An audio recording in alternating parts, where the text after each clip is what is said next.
All right, we finished the week strong, closing at the highs of the week, closing with a new all-time weekly closing high on the S&P 500. We've had a good run here. I'm going to break down how strong this run has been relative to other moves of similar size over a short period of time like we've seen, and then what we can expect to get out of that, and what might drive this forward, continue to the upside, what might drive it, any kind of pullbacks to the downside. We're going to talk about sector rotation, the big news today with GDP out, and how that's impacted different asset classes, and then a trade in an area that's softening here, that's trending to the downside already, and how we might be able to take advantage of that. So let's go ahead and get started. Today is Friday, April the 26th, 2019. This is the Market Outlook from MarketScholars.com. My name is David Settle.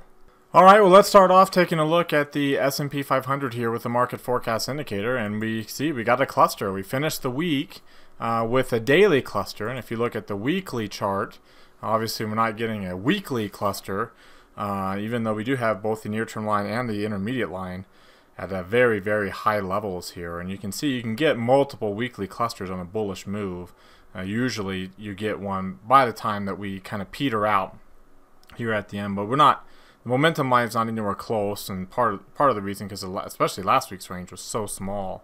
But back on the daily chart you can see, and for that matter, we're almost close actually to the end of a monthly candle.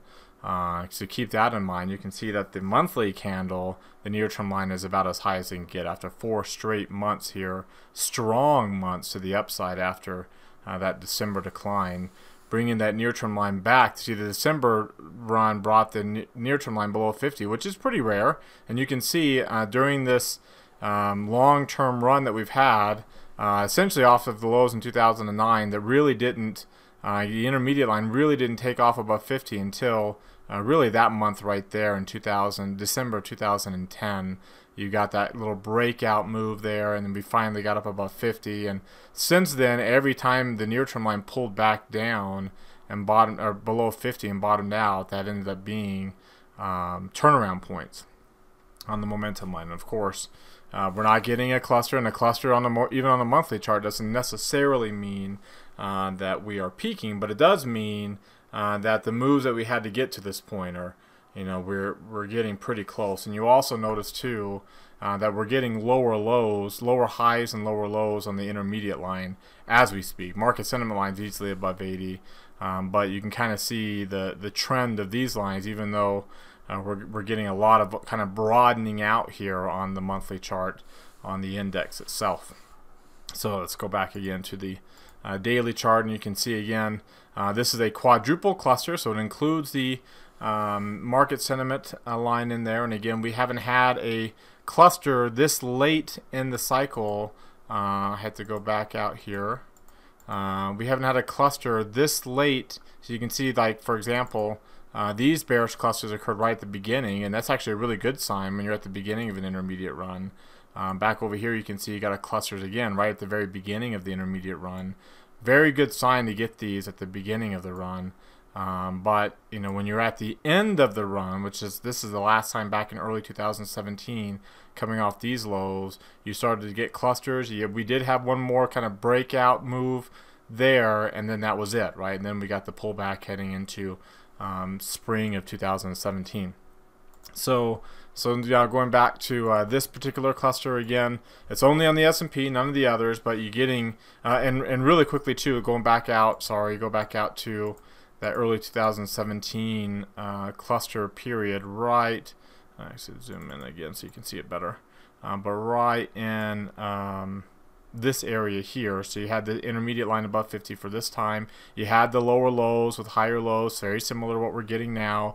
Then you got the cluster when you're 3+ months into the cycle, and then we started to weaken there. But you can also see those clusters also included the market sentiment line being above 80. So it doesn't, and we didn't go into a bearish trend. We just had a that intermediate pullback, and again that kind of shows similar pattern to what we're getting right now on the S&P 500. You look at like I said, none of the others got it. So the Dow, the near-term line, I mean, we had a dip yesterday in the Dow. We bounced up today, but not to new highs.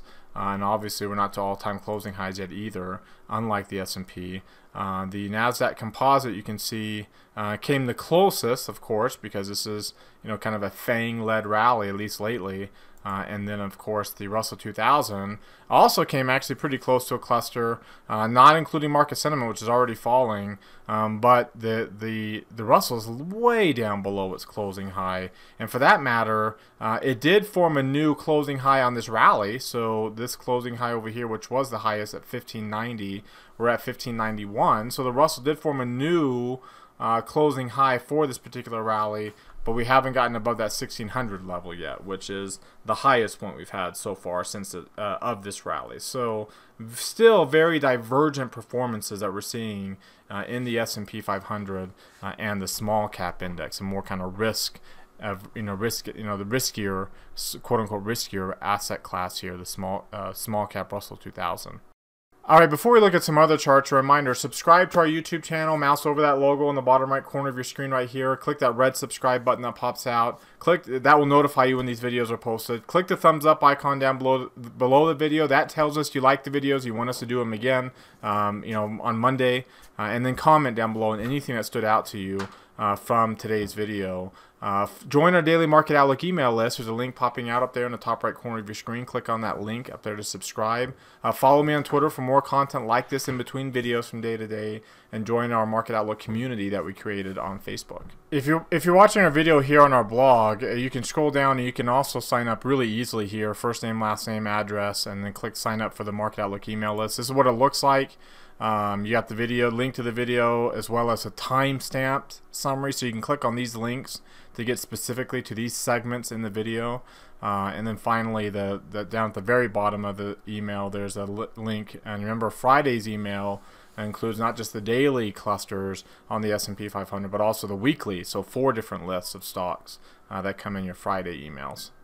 Alright, if you look at the weekly chart, not only did we get new all-time closing high in the daily chart, but you can see we didn't quite close up above the all-time high. That's why the high tag is still over here. But the close of that week was 29.29, and you can see obviously we're closing at a new all-time weekly close.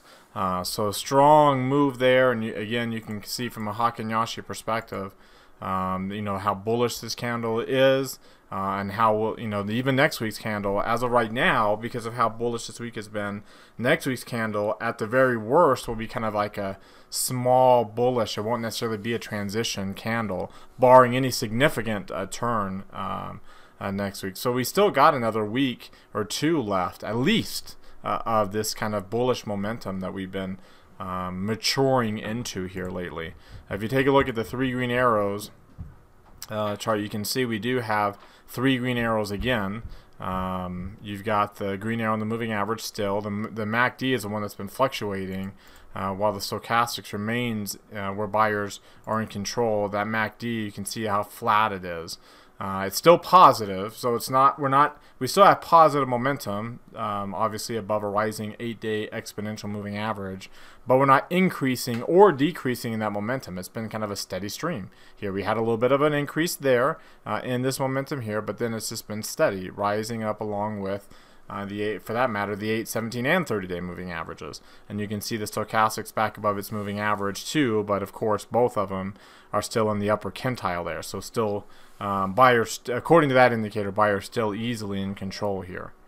Now when you take a look at the intraday chart, then you can see we did get a new 4-week high point. Remember, this has been moving up now, and then we'll move up again Monday, and then we'll move up again Tuesday, and then by late next week, the 4-week low point will be here where the midpoint is right now. That's how fast, barring any significant move to the upside. So, while we do have, what, a 14.5 point range now, which is still at that 5% kind of limit of the rubber band there, and we did close at the high of the day today, so very bullish close there. Almost a little bit of a kind of a blow, not exactly a blow off, but again, that's about as bullish of a close as you could possibly get here at the end of a week, considering how, the beginning of the week on Tuesday, especially, we had the kind of the breakout move there, and then we were just sideways until last 2 days, bearish into the beginning of the day, and then bullish into the end. But you can see here that range is going to really tighten up to what if we don't produce a new 4-week high point next week to a 7 point. We'll basically cut the range in half. That will be a pretty significant move because it will also move the midpoint up to about this 290 area, which will be a lot easier to obtain on any kind of pullback than it is right now. Right now, we're not anywhere close to threatening trading in the midpoint of the 4-week range. But you know, by the end of next week, that can change, and you can see the small cap index, which has been more bearish. You know, it's also, you know, didn't quite get a new 4-week high today, but it's also up there. And you remember, this is going to move up too by the end of next week. This is where the low point is going to be. So we're going to have a really tight range by the end of the week next week, unless we get a new kind of breakout move to the upside. And remember, if you go back to that weekly candle and look at the Hakinyashis here on SPY, the open next week will be the midpoint of this week's candle between 288.08. Let me get my calendar up here. 288.08 was the open minus 291.29. So you add that to 291.29. That puts our midpoint at 289.68. So we'll come over here and throw this on here at 289.68. Is that right? Yeah. So that's where the open will be on next week's Hakinyashi, and that's most likely where the midpoint will be by the end of the week. Again, barring any new 4-week high points. So you can kind of see how, unless we push here, and we haven't been. We pushed really early, and then we've been up and sideways, up and sideways, up and sideways. So unless we push, if we just continue to go sideways after this up move next week, then things will really start tightening up on us. And that, you know, again, we typically pull back after we tighten up. So again, we're not looking to pull back next week. It might not even be the week after that, but you can kind of see how we're headed towards that. And then finally, you look at the volatility index, and again, we got new highs, new all-time weekly closing high on the volatility index, but we didn't get a new weekly close on volatility, low close, right? In fact, you can see last week we closed at 1209, and this week at 1273.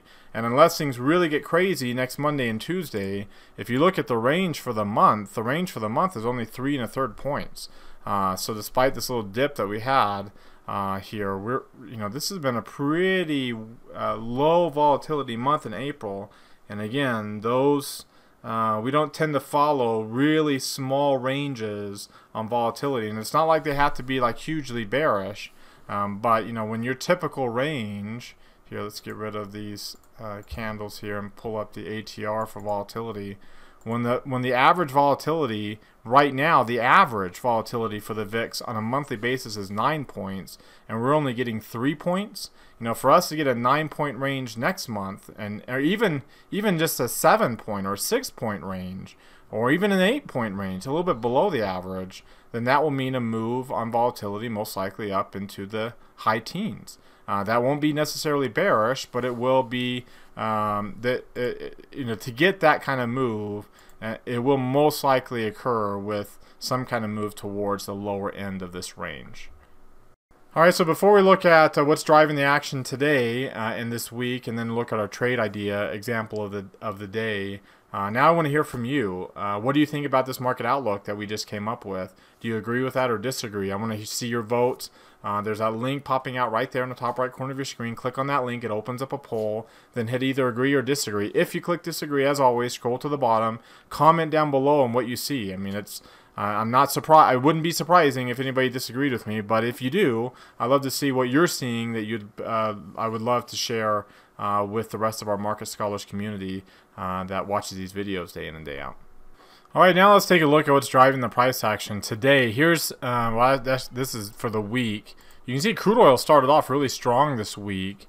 Up 4% at one point in time with Monday's rally, and then Tuesday, and then it fell off by the end of the week, down 1.84%. So if I were to look at this, look at crude oil on a weekly chart, you can see a little bit of a long upper shadow there. That's that rally at the beginning of the week and down. So that's a bearish pattern. They get a long upper shadows after the end of a bullish run tend to be more bearish. Now again, do we think that do I think this is going to be extremely bearish going forward from here?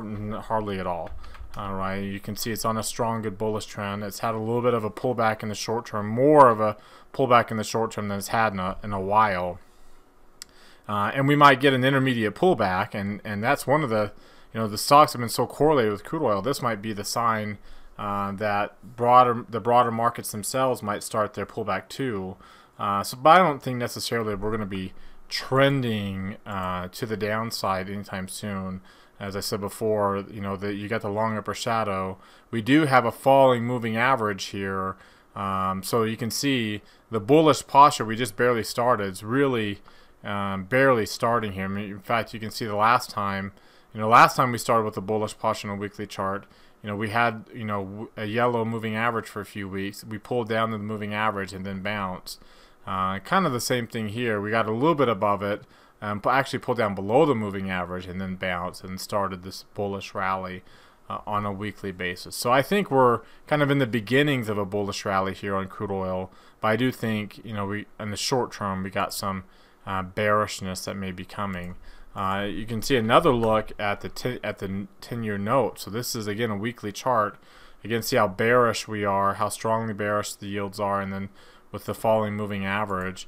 If you take a look at the daily chart, we did have a brief kind of bullish posture here. Even got strong with a move up above 50, but we never did get the moving average rising. So at best it was yellow, and now we're back below a falling moving average, which means it will turn back to red.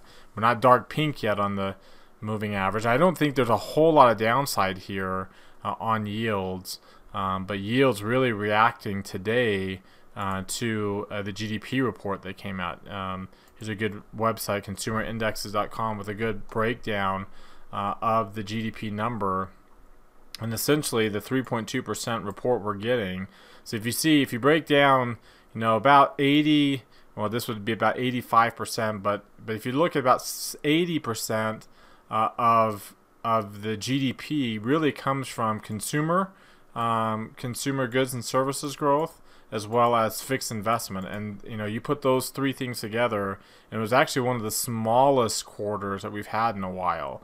The growth really came from the rest of fixed investment, which actually includes inventories here, so that makes up the rest of this number. Inventories, and you can see imports and exports, which usually are a little bit of a draw as a whole on a net basis, but here it was like it actually added 1% to GDP because of the really reduced growth in imports, which is actually a positive for GDP. Right, really high growth in imports is actually a negative. That means the goods we're importing the goods that are produced somewhere else. So yeah, you got a whole percent there, and you got another percent coming from inventories and government spending combined.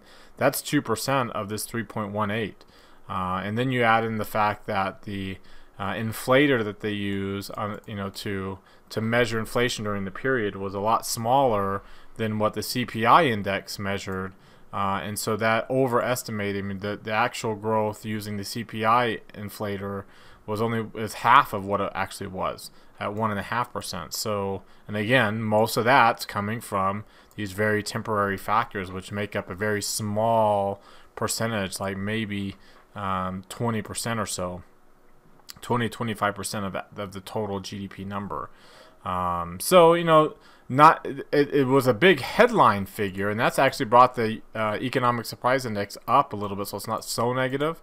It's still pretty darn negative, but it didn't help. The futures and bond market kind of saw through that, and you can see the odds of a rate hike by the end of the year ramped up, are now at 64%. You can see a week ago the odds of being at the current levels by the end of the year were at 60%, and now they're at 36%. So we've really had a big fall in interest rate and holding interest rates steady, which means interest rate cut odds are rising.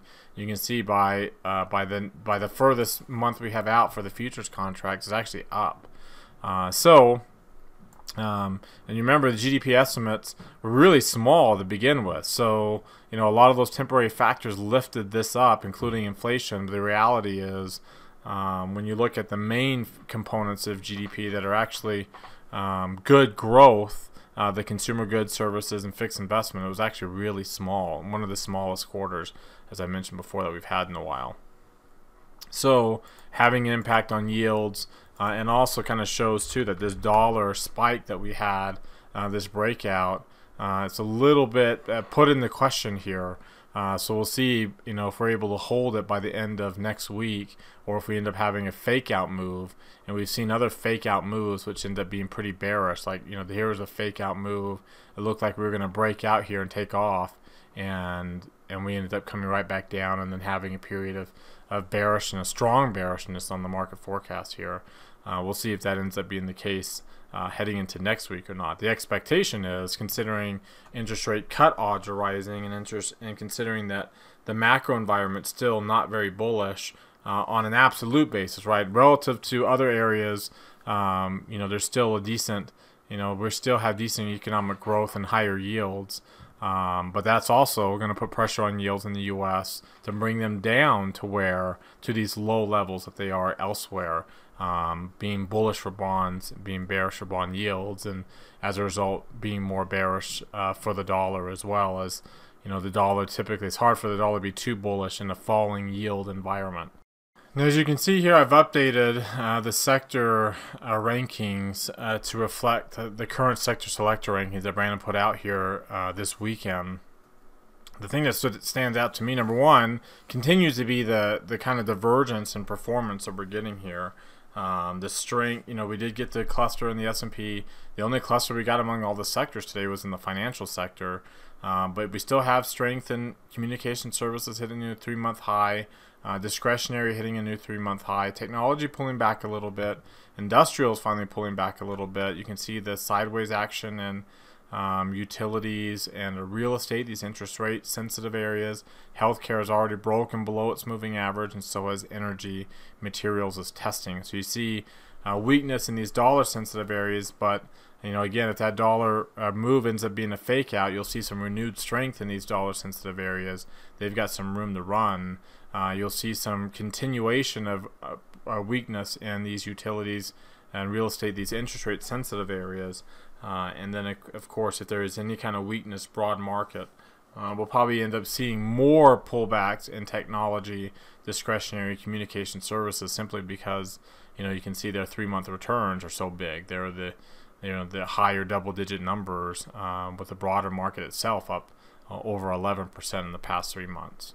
In fact, I brought up here the rate of change. So here is the 3-month return for the S&P over this 3-month period. So you can see right now we're at 10.32%.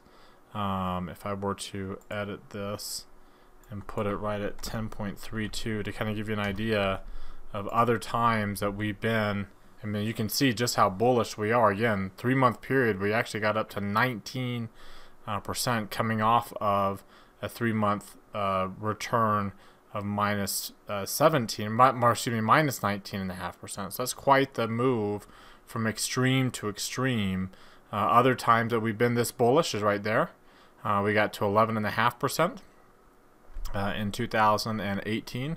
Early 2018, you can see, again, I've mentioned I've compared this period to here, actually more over here when we broke through the new highs, but you can see how we got up above these returns right in this period, right in April of 2016, and again, coming off those lows in late 2015, and you can see kind of what happens. Here's another 10+% return in 2014, early 2014, and kind of what happens after that. So needless to say, and if I zoom, you can scooch out a little bit more, you can kind of see there's another extreme period coming off of really steep lows in 2011, where we were down almost 20% to the downside there, and we rallied up to a close to 18.5% return to the upside, divergence to a higher high, lower high there,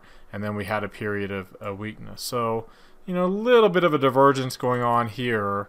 We peaked on this initial surge, right in this area, and then we kept going higher, even if the 3-month returns kept getting lower. So, needless to say, we are pretty overextended here, and we've seen periods of time before where this line from these levels gets down towards zero over a 3-month period, which doesn't mean we have to go down, but it does usually mean that we'll enter a period of volatility, if not some flatness. And of course, which sectors would be the sectors that would lead our way on any pullback like that? Well, if you look at the technology sector is up 20%. That's one of the biggest returns it's had in a long time. Last time again, 2012, it was up near these levels in a 3-month return. And then we can't go to communication services because it doesn't have the same history. But you can see even consumer discretionary got up to 20%, and we've seen that before too a few times. And then here's a 20% again coming off that 2011. So and remember, these sectors have actually changed a little bit since where they were previously, even from early 2018 with the addition of the communication services sector. So there is some overbought conditions here. It doesn't mean that we can't continue to grind higher while this moves lower. We just won't go at the same pace, and that's what the rate of change tells us. All right, one stock that hasn't been so fortunate in the old rate of change department has been Nucor. You can see it's been on this bearish ride, brief opportunity here to try to get bullish. Never did get that combination, dark green shading, dark green line. Now we're back to dark pink shading, dark red line, and closing today below all these lows with a strong bearish posture. 3 red arrows on its chart. You can see the 3 red arrows with the moving average down there. You take a look at its Bollinger Bands. Obviously, in the lower half of the chart after that brief spike to the upper half of the bandwidth, breaking out of the volume channel to the downside. We're past the earnings results for it. If you take a look at the DMI indicators for Nucor, you can see crossing back up above 25, not back below 20 yet on the positive line, but so we're not, it's not the picture perfect, but still getting the negative line above 25. We've done that before, but this is the highest reading it's had during this whole period. So there's opportunity now for some bearishness to come out of this. You can see from a long-term perspective on the long-term chart. You can see how we're closing back, even on a weekly basis, closing below these lows and getting back below a falling 50-day moving average, which is below a falling 200-day moving average. We're still in this death cross environment for the stock. So we take a look at its options here. We can even start looking out towards January. You can see it's got a 57.5 and a 60. Obviously, it's got a higher delta than what we typically are looking for this kind of an option. So it's got a much higher credit than needed for a $2.50 wide spread. So if we were to say, let's wait till we get a 60-cent spread, that means the stock's got to fall a little bit more. And if I were to analyze that onto the trade, throw that slice onto the chart, and let's say the stock does fall to 54.93. So let's move this down here to 54.93. Then you can see we'd have, and there's where the stock would be, right in this area, 54.93 right there. We'd have pretty decent odds to sell at 57.5, getting 60 cents. You could throw that slice onto the chart here, and you can see basically, well, let's look at the Bollinger Bands version for it. And you can see we'd have to essentially get back up above what would be a falling moving average and get back. And we've got a big, strong volume node right on the other side of that break-even level. And remember, we're able to go past that break-even a little bit because we're willing to take a $60 loss if we're trying to go for a $60 gain. So now, by putting that stop limit order in, we can kind of make sure we get a decent probability, a higher probability of success on a trade like this and make sure the stock continues to break down like we expect it to. Remember, the dollar breakout might be a fake out, so if materials ends up kind of bouncing with any weakness in the dollar, then we would never get filled in on this with that stop limit. But if the material sector underperforms, even if it doesn't underperform as much as technology, if this does, as it has been underperforming, if it continues, then we'd have an opportunity to take advantage of that here. All right, well, that wraps us up for tonight. Now I want to hear from you, so let's use that link that's popping out up there. It takes you to our Market Outlook forums. Open up any new thread you like, ask any questions or any comments you have on today's video. You can post there as well. You can also reply to anybody else's threads that they open up in there. And let's keep this discussion going of what we talked about here today.